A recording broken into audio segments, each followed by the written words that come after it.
হয়েছিল। বুদ্ধ যখন শ্রাবস্তীর জাতওয়ান বিহারে অবস্থান করছিলেন, তখন বুদ্ধের গৃহী বংশ নাম ছিল শাক্য বংশ।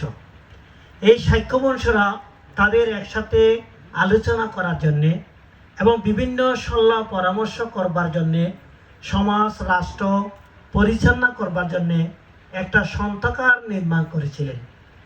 এখন সেটা যখন পরিপূর্ণ নির্মিত হলো, তখন তাদের মধ্যে প্রশ্ন উঠল, এটা আমরা কিভাবে শুভ উদ্বোধন করতে পারি। অনেকে প্রস্তাব রাখলেন যে যদি চলন্ত নদীর পানি থেকে কলসি বলে জ্বর এনে সেখানে বিভিন্ন রকমের পাতা ফুল দিয়ে ছিটিয়ে ছিটিয়ে উদ্বোধন করলে এটা শুভ উদ্বোধন হবে। অনেকে বললেন যদি আমরা যে অগ্নি পূজা করি, দেবতা পূজা করি, সেটা দিয়ে এটা শুভ উদ্বোধন করলে হয়তো মঙ্গল হবে। তার মধ্যে একজন প্রস্তাব রাখলেন, আমাদের বংশে তো একজন পতিত পাপন জগৎগুরু বুদ্ধ হয়েছেন, আমরা যদি বুদ্ধ প্রমুখ ভিক্ষু সংঘকে যদি ফাং করি, বুদ্ধ এখানে এসে যদি তার মঙ্গলবাণী আবৃত্তির মাধ্যমে এটা শুভ উদ্বোধন হয়, তাহলে এটার শুভ মঙ্গল হবে।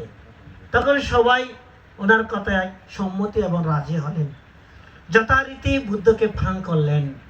বুদ্ধ সেই শাক্য বংশে নবনির্মিত সন্তাকার এসে শুভ সূত্র পাঠের মাধ্যমে সেই সন্তাকার শুভ উদ্বোধন করেছিলেন।